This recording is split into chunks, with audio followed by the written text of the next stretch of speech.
हमारी ये कॉन्फ्रेंस इसलिए है, इसका मकसद ये है कि हम आम लोगों तक, जनरल मास तक ये बात पहुँचाए दैट आप वोट करें, आपका आईनी हक है, आप घरों से बाहर निकले, आप वोट करें किसी लायक बंदे को, जो कल को पार्लियामेंट में डिज़र्विंग बंदा आपकी बात को आगे तक पहुंचा सके। आप अभी इमोशनल ड्राइव्स हो रही हैं, अभी फेक प्रॉमिसेस भी होंगे, बट आपको उसकी तरफ नहीं जाना है। आपको अपने दिल से पूछना, अपने दिमाग से पूछना है, क्या हम इस कैंडिडेट को चुनेंगे, कल को ये हमारी बात आगे तक पहुंचा सकता है, हमारी मदद कर सकता है, हमारे मसले हल कर सकता है या नहीं। और आपका वोट, मेरा वोट, हम सब का वोट मिलके ही किसी डिज़र्विंग कैंडिडेट को आगे ले जाएगा। डेमोक्रेटिक राइट के बारे में बताइए। हाँ, हाल ही में आपने देखा होगा श्रीनगर इलेक्शंस हुए, तो श्रीनगर इलेक्शंस में क्या हुआ, 30 से 40% लोग बस बाहर आए वोट देने, और जो बाकी 60% लोग हैं वो घर में बैठे रहे, उन्होंने वोट नहीं दिया।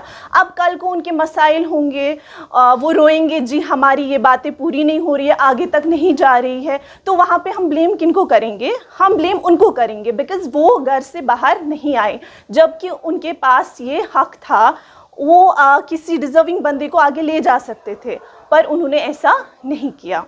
और एक बात मैं कहना चाहूँगी, यहाँ पे लगता है कि वोट देना नहीं है, ऐसे वैसे लोग हिचकिचाते हैं वोट देने से पहले, बट मैं कहूँगी ये आपका कॉन्स्टिट्यूशनल राइट है, आप पीछे क्यों हटेंगे? आप वोट देना कोई गलत बात नहीं है। मैं अपनी माँओं को, बहनों को, यंगस्टर्स को ये बोलना चाहूँगी, आप प्लीज़ ऐसे बंदे को वोट दें जो आपकी मदद कर सके, जो डेवलपमेंट ला सके। तो बस जब मैंने लॉ ज्वाइन नहीं किया था तो मुझे भी ऐसा लगता था शायद हमें वोट नहीं करना चाहिए, क्या ही फ़र्क पड़ेगा, ऐसा सब कुछ। बट जब मैं आई, मैंने लॉ पढ़ा, अपनी राइट्स के बारे में पढ़ा, तो मुझे लगा नहीं, ये तो बहुत इंपॉर्टेंट है, हम पीछे क्यों हटे? हमें मौका मिल रहा है अपना पसंदीदा नुमाइंदा चुनने का, हम पीछे क्यों हटे? हम दिल से, दिमाग से सोचेंगे और हम अपने पसंदीदा इसको कैंडिडेट को आगे ले जाएंगे। और मैं इंजीनियर साहब की बात करना चाहूँगा यहाँ पे, क्योंकि इनडायरेक्ट बात करनी नहीं चाहिए, बात तो डायरेक्ट ही होनी चाहिए, तो सवाल भी आपका शायद इशारा वहीं पे था। मैं ये कहना चाहूँगा कि 5 साल पहले, 5 साल उनको जेल में हो गए, आज तक आवाज़ नहीं उठी। आज आवाज़ें उठ रही हैं कि वोट डालो। क्या वोट डालने से इंजीनियर साहब बाहर आ जाएंगे? ये बड़ा क्वेश्चन मार्क है। हमारे देश में एक कानून है जिसके तहत चाहे हमारा प्राइम मिनिस्टर हो, चाहे हमारा कोई पार्लियामेंट मेंबर हो, अगर वो किसी एक्ट के अंदर बुक्ड है, he has to face the trial. तो एक ट्रायल होती है, लेट कोर्ट डिसाइड द, ठीक है, वो कोर्ट डिसाइड करेगा कि क्या होगा उनके साथ। वो एक कोर्ट का मसला है। लोग सेंटीमेंट्स पे आके वोट ना डालें, मैं यही कहूँगा। आज अगर हम देखें, सिर्फ इंजीनियर साहब जेल में नहीं हैं, जैसे सर ने भी हवाला दिया कि बहुत सारे जेलों में हैं, उनका क्या उनके लिए आवाज़ें उठ रही हैं? हमें तो नाम भी नहीं पता। कुछ लोग ऐसे भी हमारे जेलों में, हमें उनका नाम तक नहीं पता है। तो मैं ये कहना चाहूँगा कि ये हम वोट कास्ट कर रहे हैं, ये हमारा डेमोक्रेटिक राइट है। हम किस लिए कास्ट कर रहे हैं? इसके कुछ पर्पज़ हैं।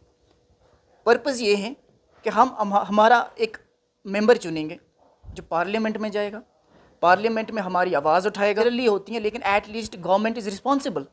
तो मैं ये कहना चाहूँगा कि कल को ऐसा नेता है जो एट लीस्ट हमारी बात आगे तक पहुँचाए।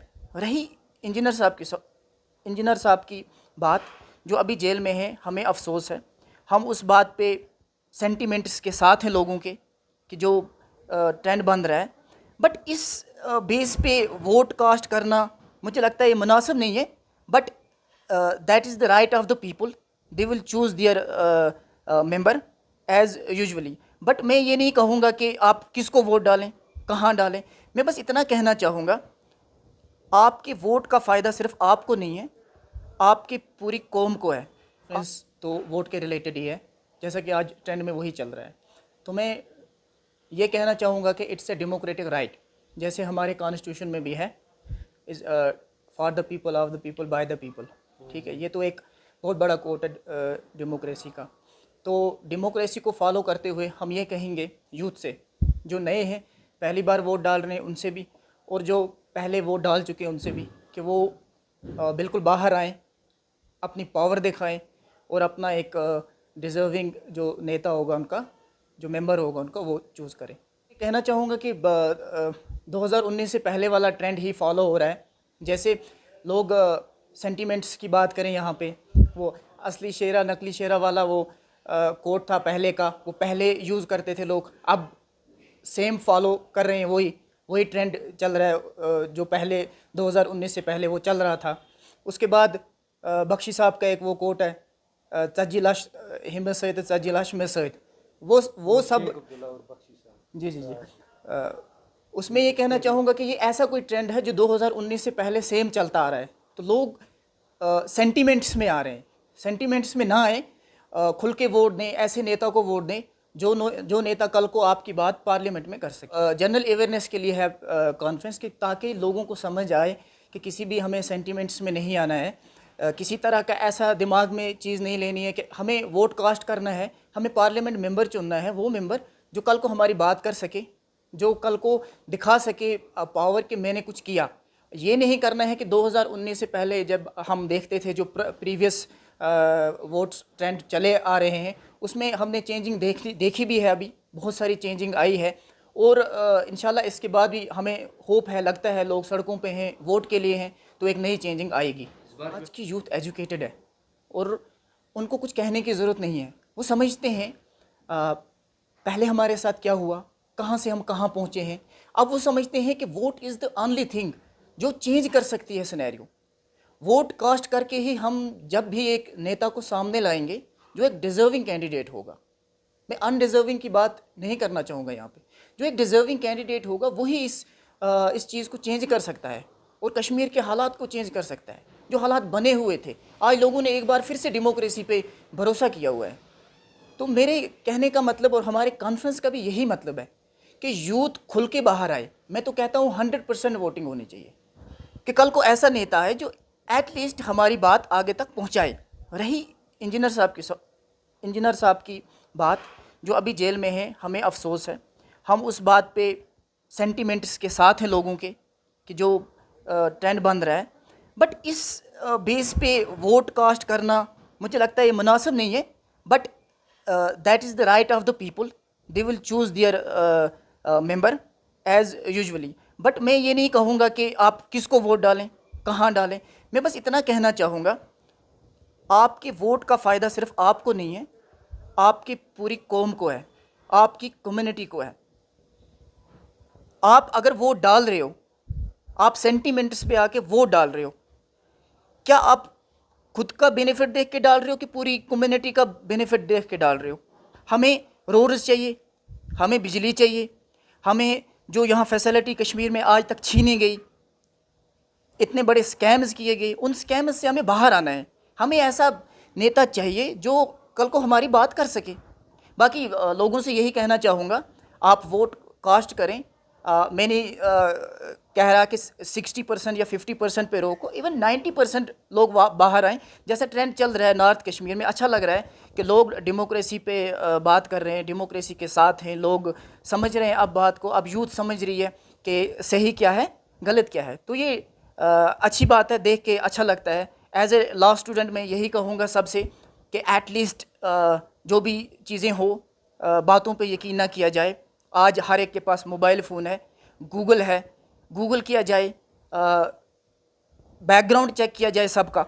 इवन मैं कहता हूँ जो भी नेता हैं इनके चेक करो बैकग्राउंड्स, कौन कैसा है, किसने क्या किया है, कौन कितना कर सकता है।